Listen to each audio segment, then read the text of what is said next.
খায় আরে আসুন বেবুর কথা। আরে আসেন তো বলিয়া। আরে আসেন। কি হই আরে আসেন বসেন বসেন।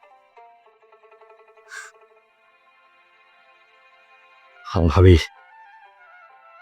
এই যে আপনার জমির খারিজের ১.৫ লক্ষ টাকা।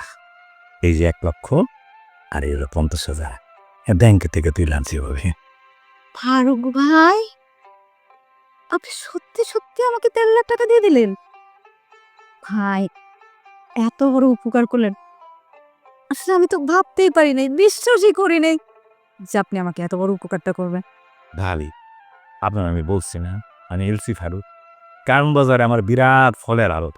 সেখান থেকে আমি প্রতিদিন লক্ষ লক্ষ টাকা আয় করি, ইনকাম করি। আর আপনার ১.৫ লক্ষ টাকা দেন এটা কোনো ব্যাপার হইলো?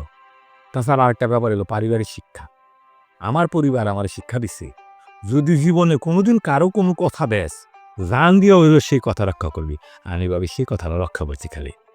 সত্যি ফারুক ভাই, আমি অনেক উপকৃত হলাম। আ ধন্যবাদ ফারুক ভাই। ভাবি আপনার এই জিনিসটা না আমার ভালো লাগে না। কি কি ভালো লাগে না? আরে ভাবি আপনি হইলেন আমার আপন মানুষ, কাছের মানুষ।